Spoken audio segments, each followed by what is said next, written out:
Alright everyone, and welcome to our first class. This course is Entrepreneurship in the Hospitality and Tourism Industry. For week 1, we're jumping right into chapter 1. We'll explore the fundamental connection between this massive global industry and the spirit of entrepreneurship. We'll look at what makes this sector unique and how innovation constantly drives it forward. So, with that, let's get started. So, let's set our goals for week 1. First, we'll get a clear understanding of the hospitality and tourism industry itself. Then, we'll define the core concepts of entrepreneurship, what it really means to innovate and create value. Finally, we'll combine these two concepts to explore the unique roles and qualities of a successful tourism entrepreneur. By the end of this week, you'll have a solid grasp of these fundamentals. Okay, class. Let's start with a quick question to warm up. What are some famous tourist spots in Asia? Right. The Great Wall, Bali, Ha Long Bay. Excellent examples. But why are they successful tourism products? It's not just by chance. It's the result of someone's entrepreneurial idea and the execution needed to transform a place into a true destination. Understanding that connection is our main goal today. Alright, let's dive into our first key term, hospitality. This word means much more than just providing a room or a meal. At its core, hospitality is the act of giving guests a sense of comfort, relaxation, and enjoyment, making them feel at home. Its root comes from the Latin hospice, which highlights the reciprocal relationship between a host and guest. This tells us everything. Hospitality is a field where genuine human interaction is the most important product. Okay, so we've covered hospitality. Now, let's tackle tourism. The official UNWTO definition is great, but it really boils down to 3 key elements. First, mobility. You have to travel away from your usual environment.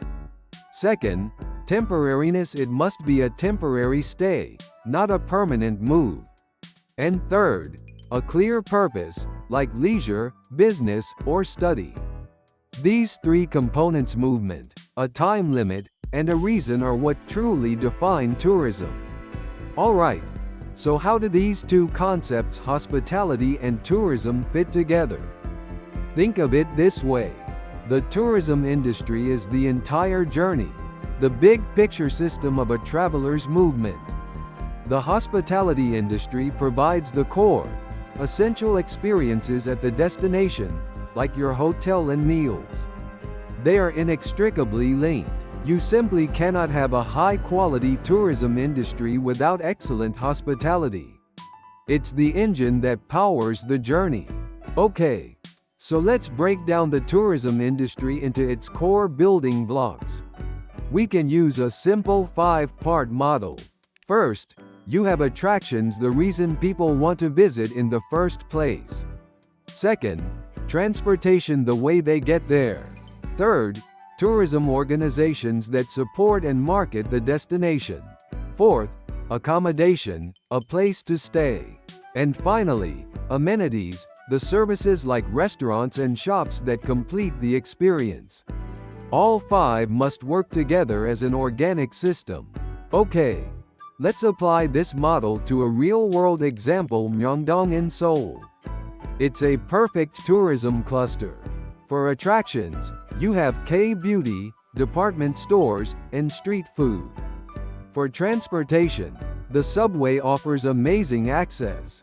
There's a wide range of accommodation, from luxury hotels to guest houses.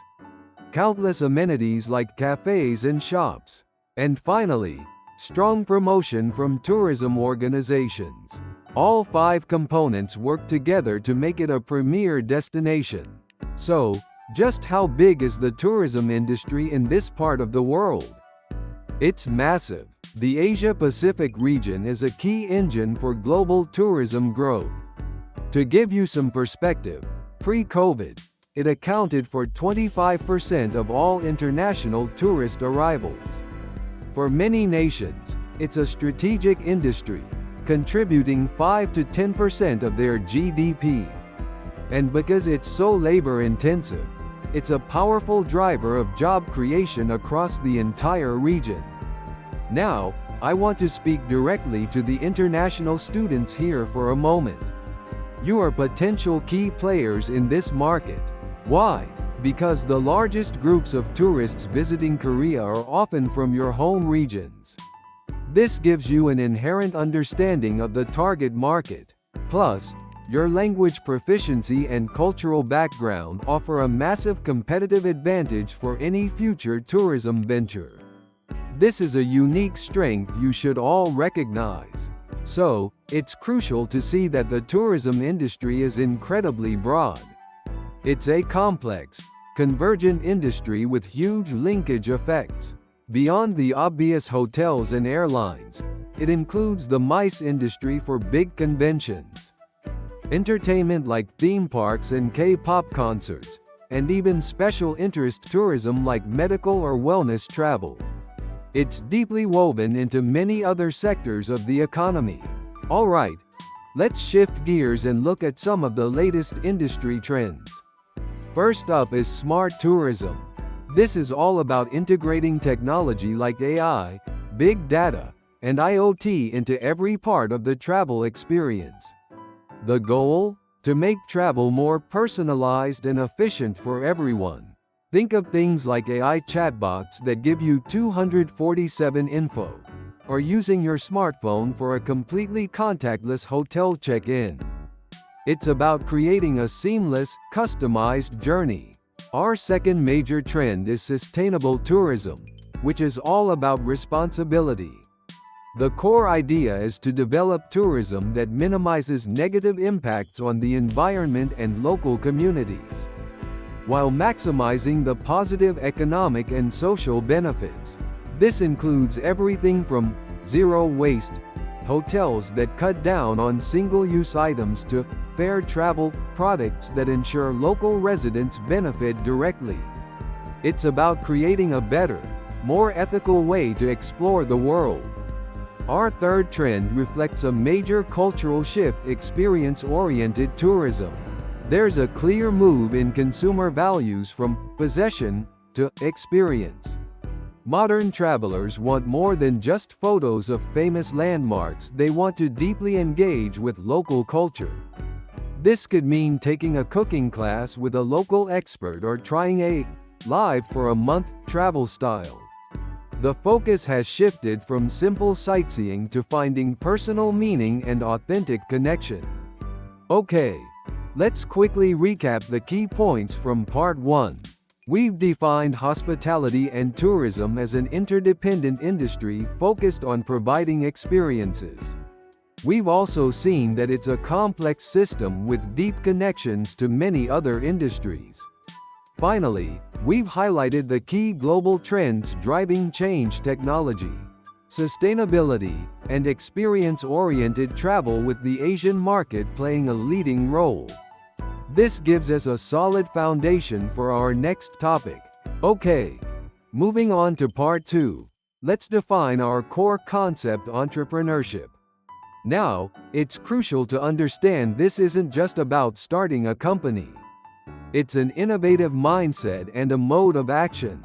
Academically, we see it as a process of recognizing opportunities, taking on calculated risks, and creating new value through innovation. It's a proactive approach to building something new and impactful, regardless of the context. So, what's the real essence of entrepreneurship?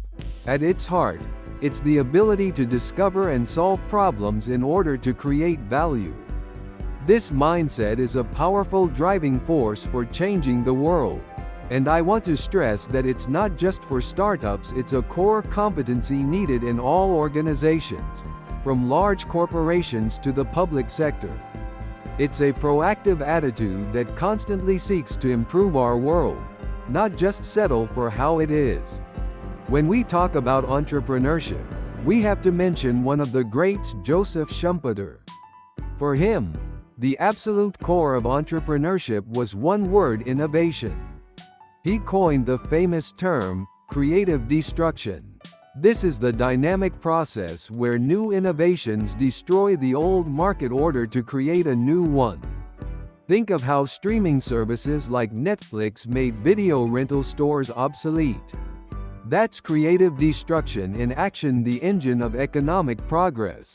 Schumpeter's 5 types of innovation. So when Schumpeter talked about innovation, he didn't just mean one thing. He identified 5 specific types. An entrepreneur can introduce a new product or service, develop a new production method, or open up a new market. They can also secure new sources of supply for materials, or create a completely new type of organization, like the platform businesses we see today. For him, innovation could happen at any stage of the business process.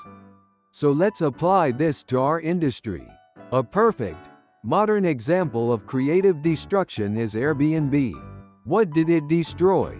The old idea that only professional companies could provide accommodation. And what did it create? It introduced a new product, people's idle spaces. It opened a new market for travelers wanting to live like a local. And it formed a new type of organization, a massive peer-to-peer platform. It's a classic Schumpeterian innovation.